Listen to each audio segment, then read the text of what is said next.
अस्सलाम वालेकुम रहमतुल्लाहि बारकातुहू। मैं डॉक्टर सैयद मोइनुद्दीन मजलिस इत्तेहादुल मुस्लिमीन का चाहने वाला हूँ और मेरे दिल की गहराइयों से आज औरंगाबाद में जो शुरू हो चुका है network, digital network, Aurangabad digital network, जिसके डायरेक्टर्स हैं अयूब खान साहब, इरफान पटेल साहब, नरेश मगर पाटिल साहब, मिर्ज़ा नईम साहब, मिर्ज़ा लियाकत साहब, क़य्यूम पटेल साहब, तैयब पटेल साहब, मैं इन सब को मेरे दिल की गहराइयों से मुबारकबाद पेश करता हूँ और ये उम्मीद रखता हूँ कि इंशाअल्लाह ताला इनका डिजिटल केबल नेटवर्क बहुत दिनों तक चले और सालों साल चले, क्योंकि मेरे दोस्तों इससे पहले भी कई डिजिटल नेटवर्क्स औरंगाबाद में शुरू हो चुके हैं।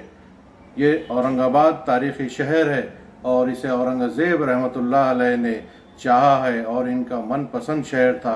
इस मनपसंद शहर को औरंगाबाद डिजिटल नेटवर्क स्टार्ट हो चुका है और ख़ास बात यह है कि इस डिजिटल नेटवर्क स्टार्ट करने के लिए औरंगाबाद के तमाम केबल ऑपरेटर्स ने मिलकर शुरू किया है और मैं इस एडीएन को बहुत उम्मीद करता हूँ, क्योंकि इसके अंदर मराठी में भी न्यूज़ स्टार्ट होने वाली है, उर्दू में भी होने वाली है। इसलिए मेरे दिल की गहराइयों से मैं इनको मुबारकबाद पेश करता हूँ, तमाम डायरेक्टर्स को मुबारकबाद पेश करता हूँ।